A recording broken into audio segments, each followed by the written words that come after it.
The recession continues and is getting worse. Let's go with our WHD TV reporter for the complete information. Thank you, lady.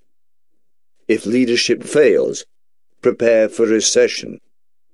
The quota of black SUV with tinted windows, already high in the capital of the world's greatest political power, doubles. Traffic, bad as it is in the morning rush hour, comes to a virtual standstill as roads around the IMF headquarters at 19th and Penn are intermittently closed.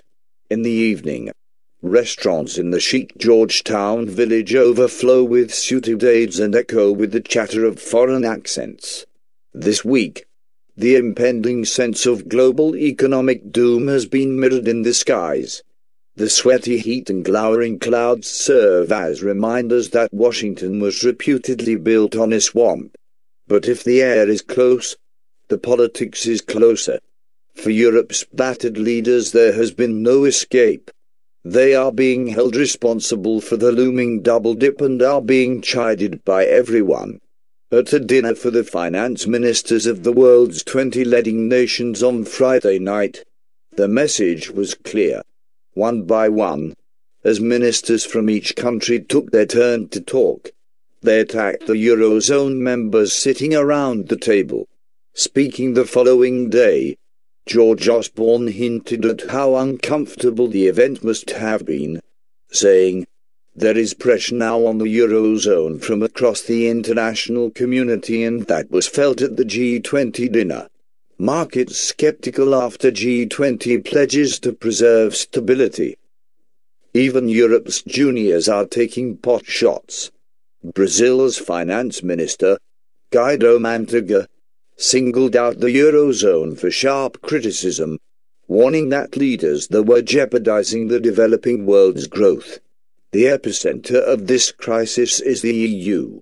European countries are taking a long time to find a solution.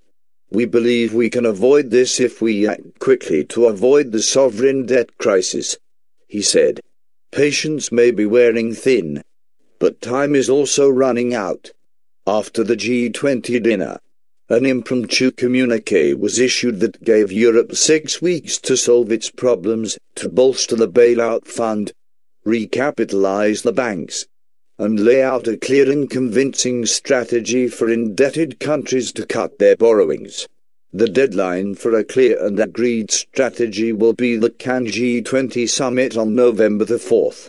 As has been hammered home at every opportunity at this meeting, the issue now is about leadership.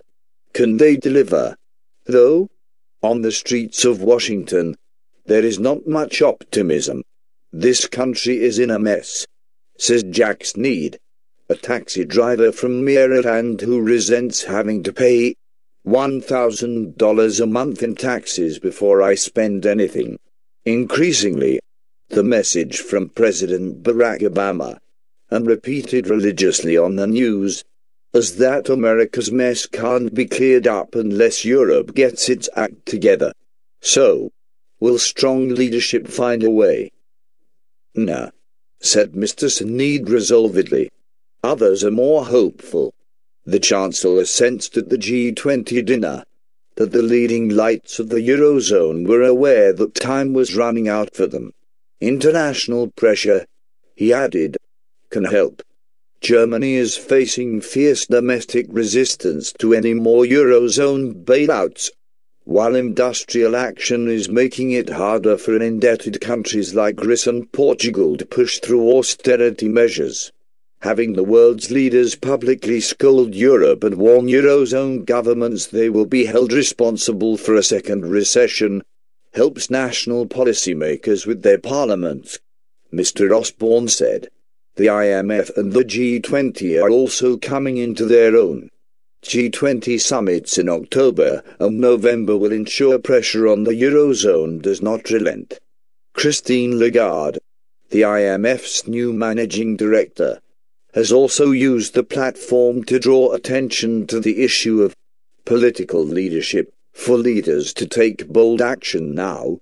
"If they don't," she dramatically claimed, 40 meters people could be put back into poverty.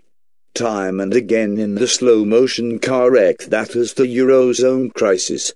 The only thing that has convinced leaders to act has been panic. This week they got panic in spades. Thursday's stock market crash, the FTSE 100's biggest fall in almost 3 years, was the clearest sign yet of the level of fear.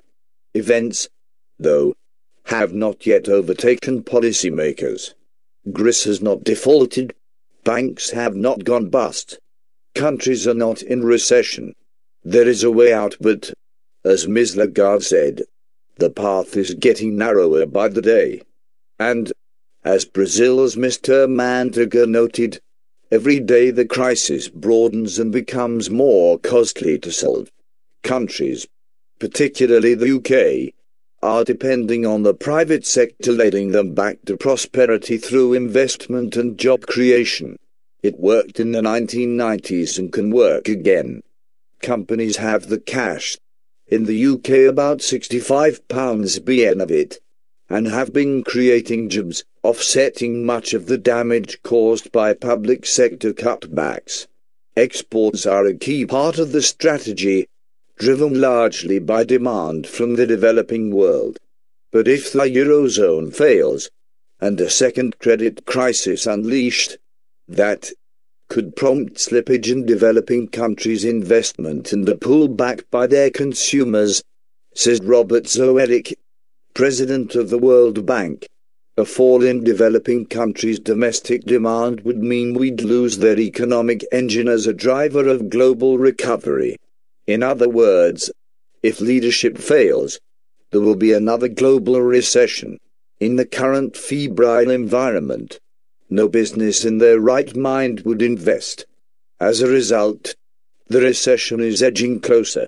Leaders need to show the political will, Ms. Lagarde said, to fix the problems. That alone will end this self-destructive crisis of confidence.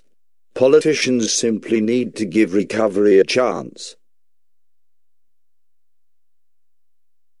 Report for WHD TV.